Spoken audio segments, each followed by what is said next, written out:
Contraponto está começando e este é o segundo programa da série sobre a Constituinte Exclusiva. Nós estamos discutindo aqui no programa quais são as características dessa Constituinte Exclusiva, quando começou essa discussão, o que tem por detrás, quais são os riscos, quais são os benefícios. A gente está tentando aqui esclarecer um pouco a você, nosso telespectador, sobre as vantagens, desvantagens, riscos dessa Constituinte Exclusiva que vem sendo discutida desde o ano passado, com as manifestações que ocorreram em julho. E a partir de então passou a se questionar se seria interessante ou não fazer uma reforma política por meio dessa tal Constituinte Exclusiva. Eu acho que a gente pode começar esse programa, na verdade, dando continuidade ao primeiro programa, né, Zé Luiz?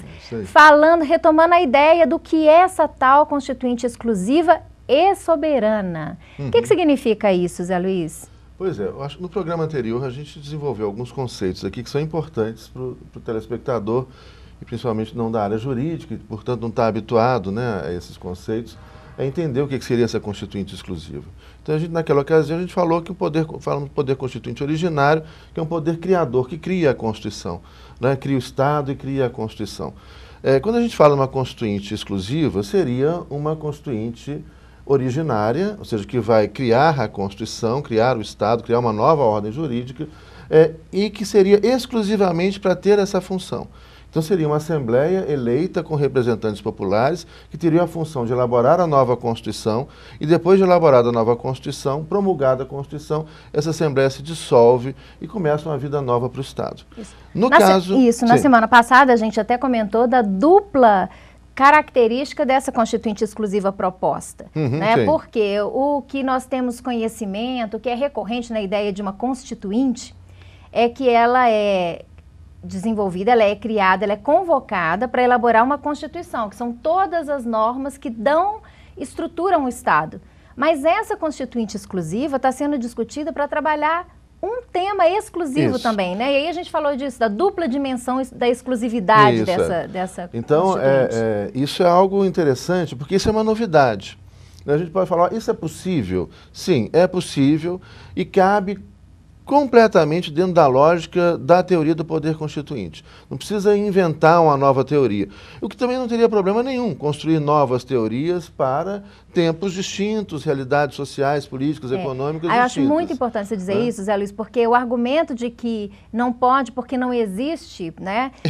Porque nunca foi feito. Me parece ridículo. Isso me parece até uma posição bastante colonialista, né? Assim, eu sou colônia e o modelo tradicional que foi inventado na Europa, a gente tem que seguir até o fim dos tempos. Se a gente fizer alguma coisa diferente é porque a gente é atrasado e não chegou ainda no nível de desenvolvimento intelectual e institucional dos europeus. Isso é uma tremenda bobagem. Mas assim, como eu disse, é uma inovação, mas é uma inovação que cabe dentro da lógica da teoria do poder constituinte. Então o que seria? Nós falamos que um poder constituinte originário é aquele que começa uma nova vida para o Estado, exclusivo, que é uma Assembleia eleita exclusivamente para construir a Constituição, que vai inaugurar essa nova vida, rompendo com o que existia antes. Esse agora, o que seria? É um poder constituinte, daí está a novidade, originário, mas temático, né? Ou seja, ele vai tratar de um tema específico. E daí a grande novidade, porque, em geral, esses poderes constituintes originários soberanos, né, eles devem se fundamentar na democracia, na vontade popular, se limitam pela vontade popular, mas tratam de reinaugurar a vida do Estado. Aí, nesse caso, seria um poder constituinte originário, soberano, que vai exclusivamente, e é esse duplo sentido da palavra exclusiva, né? A gente pode utilizar então um poder constituinte ou uma constituinte exclusiva temática, que vai então tratar de um tema específico, que é a reforma política. Então essa está aí a grande novidade. Nós vamos fazer uma nova Constituição reinaugurando o Estado brasileiro totalmente, mas nós vamos fazer uma reformulação radical no que diz respeito aos aspectos políticos da reforma política, elegendo exclusivamente uma Assembleia de representantes do povo para fazer essa reforma política de forma soberana, ou seja, sem limites. O Congresso Nacional não pode colocar limites, o Supremo não pode colocar limites. Bom, tem duas questões aqui também. Para estabelecer, construir um novo sistema político para o Brasil. Novamente, nós temos desdobramentos dessa sua fala, né? O primeiro é que ela se distingue de uma reforma por meio de emenda, que seria o tradicional, que é como nós temos feito as outras reformas da Constituição, né? Como a reforma previdenciária, a reforma administrativa, a reforma do Poder Judiciário. Todas essas reformas foram feitas dentro de um sistema também previsto na teoria do poder constituinte, que é o poder constituinte derivado, reformador, por meio de emenda, né? A reforma política poderia ser feita também dessa forma, Sim. mas o que nós estamos é rechaçando, né, a ideia de fazer uma reforma política dentro desse sistema político. Isso. A novidade está nisso. Por quê? Há muitos anos que nós esperamos essa reforma política, que isso foi debatido no Congresso, tem um monte de propostas e o Congresso não faz. E não faz por quê? Porque uma reforma política ampla, profunda, que a gente necessita, né, aperfeiçoando instrumentos de democracia participativa, representativa, né, semidireta, plebiscitos, referendos, etc., né, isso depende dos deputados e senadores que estão aí. E a gente tem um Congresso Nacional, e os dados, né, mostram isso, um Congresso Nacional muito, enfim, a gente tem elitista. Elitista. É um Congresso Nacional isso. predominantemente masculino, predominante de homens brancos de e de empresários. empresários. Então ele não reflete a sociedade brasileira. E além disso, de castas políticas. Filhos, sobrinhos, netos de políticos que vêm no poder nesse país. Alguns deles, algumas famílias estão no poder desde 1822. Né?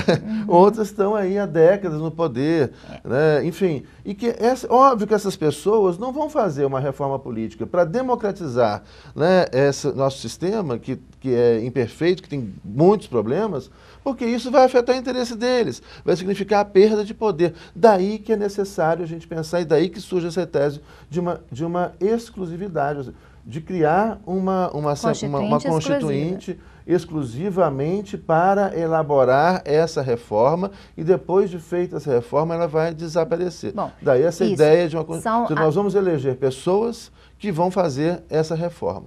São as duas dimensões dessa fala. A primeira, nós não queremos que seja feita por meio de emenda. Pode ser feita por meio de emenda, mas não acontece.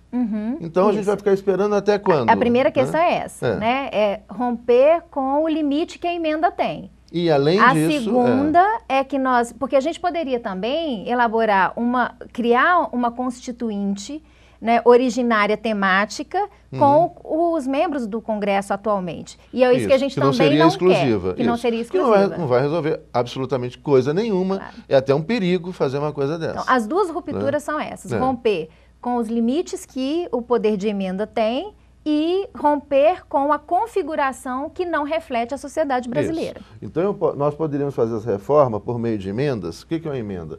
É uma alteração pontual do texto. Sim, é possível fazer essa reforma por meio de emendas. Só que essa reforma não acontece e a gente está esperando, a sociedade está esperando, e esse sistema vai com seríssimos problemas, né, funcionando de forma imperfeita, e a gente vai esperando, vamos esperar até quando? Não vai sair, porque a gente infelizmente tem um Congresso Nacional de castas, de famílias e de pessoas que vão se perpetuando no poder, que vão se reelegendo indefinidamente, décadas às vezes. Acho que, Zé Luiz, a gente precisa também enfrentar o tema do golpe, né? Porque o argumento que vai ser utilizado por aqueles que não querem essa constituinte exclusiva é de que ela tem ares de um golpe de Estado, né? Um golpe na nossa Constituição, um golpe na ordem jurídica.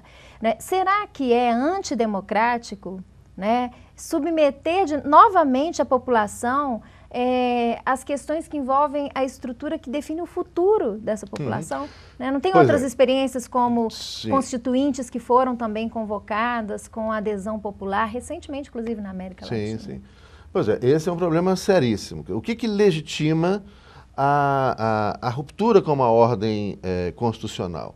A única possibilidade da gente romper com a ordem constitucional é por meio de uma manifestação popular democrática inequívoca. Essa é a única forma democrática. Isso, claro. Porque você poderia fazer essa ruptura. Única forma legítima, poderíamos dizer.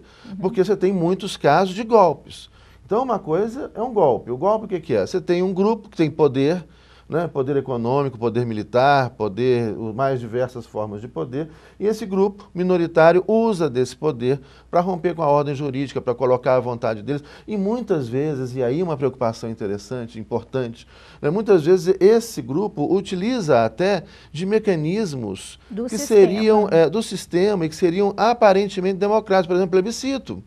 Na história é cheia de exemplos. A Constituição que transforma Napoleão em imperador, houve um referendo, né?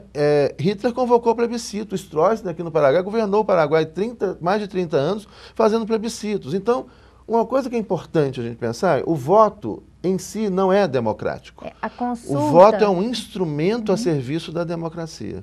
Agora, para que haja democracia é necessário diálogo, é necessário liberdade de imprensa, é necessário a liberdade de informação, um ambiente de diálogo, né, aberto, a mobilização popular, a população poder formar livremente a sua consciência política e se manifestar livremente. Buscar mesmo a origem dessa manifestação, né, Zé Luiz? Que eu acho que é um fator diferencial desse momento que a gente está vivendo, com essa possibilidade de uma constituinte exclusiva.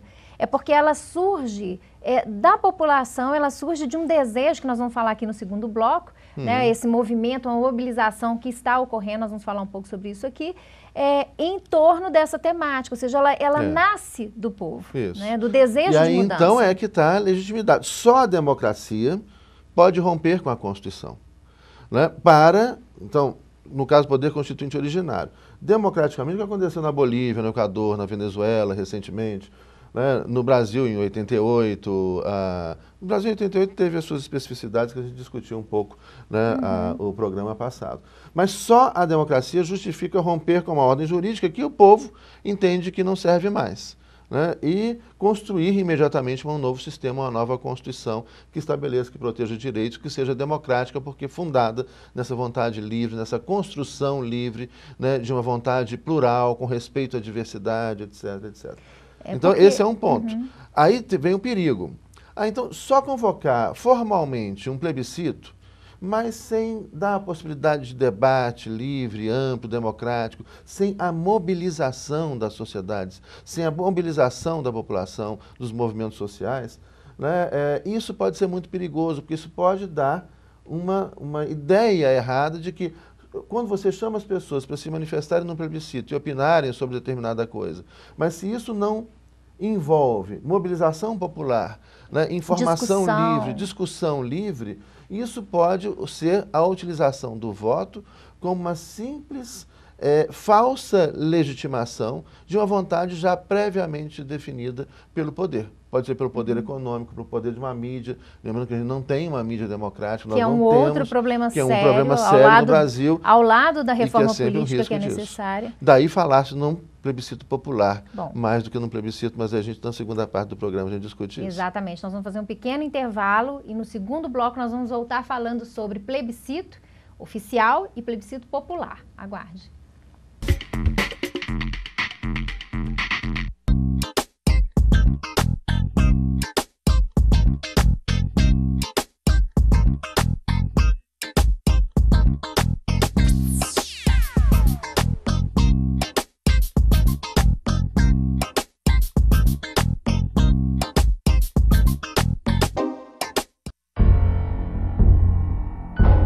Você sabe o que ele faria se alguém o provocasse, xingando, ofendendo, chamando para a briga?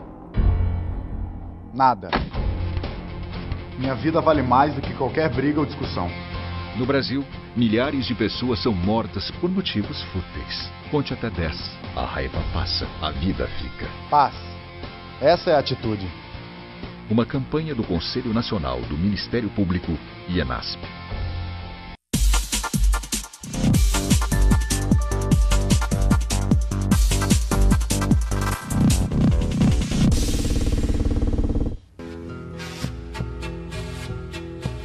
Saborear-te em um só ambiente você encontra no restaurante Reciclo Asmari Cultural. Localizado na Rua da Bahia, em frente à Praça da Liberdade, o restaurante Reciclo oferece uma excelente culinária mineira com preços acessíveis. Venha prestigiar essa iniciativa cultural e social da Associação dos Catadores de Papel de Belo Horizonte.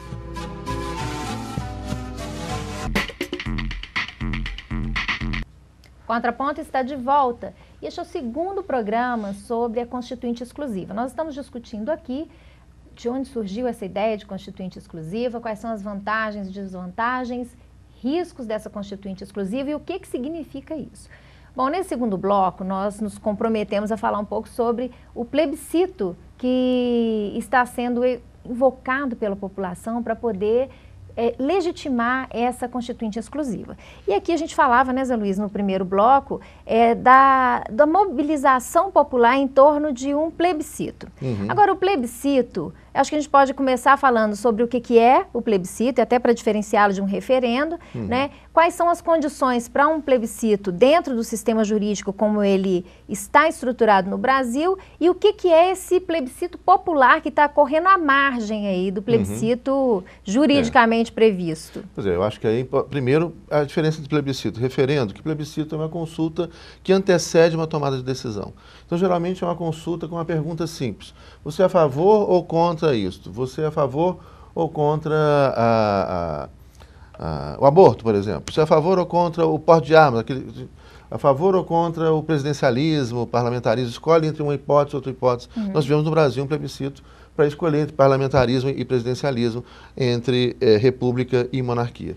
Então, é uma pergunta simples, não vai entrar no detalhe de como que vai funcionar isso, etc. E é uma consulta prévia. E quando ela é formal, ela vincula o Estado e os poderes do Estado.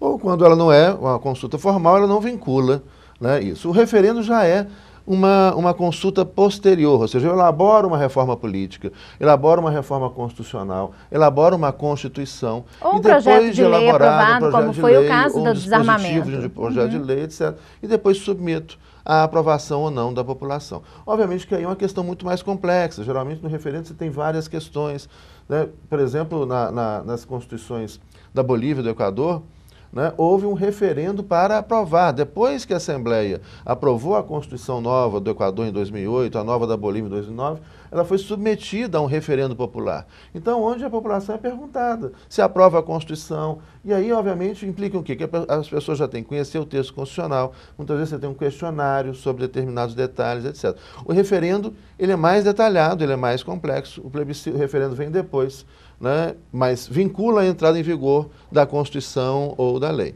Já o plebiscito antecede uma tomada de decisão e quando ele é formal, ele vincula a ação do Estado posterior a essa consulta. Né? Bom, a segunda questão aqui é quem poderia convocar um plebiscito para discutir ou para instituir uma Assembleia Constituinte Exclusiva, né? Dentro do nosso sistema jurídico. E aí como essa é uma questão de organização, né, do Estado mesmo, a própria Constituição prevê a convocação de plebiscito e referendo. Né? E ela está lá prevista no artigo 49 da Constituição, inciso 15, que é da competência do Congresso Nacional. E tem uma lei que regulamenta o plebiscito, a convocação de plebiscito e referendo. Então, o problema é que, a rigor, ela é de iniciativa do Congresso Nacional por 1/3 dos membros de qualquer uma das casas. 1/3 dos deputados ou 1/3 dos senadores. Mas veja bem, o que a lei fala é quando envolve questão de interesse nacional, etc., ótimo, né? Mas você pode convocar um plebiscito. A questão toda, perante a teoria constitucional, é se eu posso, a partir dessa Constituição e com as regras do jogo aí, se eu estou falando do poder constituinte originário, é um poder de ruptura com as regras que estão aí. Então é óbvio que eu não posso convocar um plebiscito dentro dessas regras do jogo para romper com elas. Isso não tem lógica e seria até perigoso. E mais, é o que a gente falava antes, a simples convocação de um plebiscito por parte do poder do Estado, por parte do Estado, né, ela não garante democracia coisa nenhuma, porque voto em si não é democracia, voto é um instrumento que deve estar a serviço da democracia. Daí que a gente fala em plebiscito popular. O que seria esse plebiscito popular? Seria algo muito além, algo que legitima além. Né? Por quê? Envolve o debate de toda a sociedade brasileira. A ideia do plebiscito popular é constituir comitês em várias cidades, em todas as cidades, em todos os lugares, envolvendo a população nesse amplo debate democrático. Ele é muito mais. Esse plebiscito não formal, esse plebiscito popular é, na verdade, aquilo, né, ou essa movimentação popular é aquilo que na teoria clássica do poder constituinte, legitima uma ruptura com a ordem.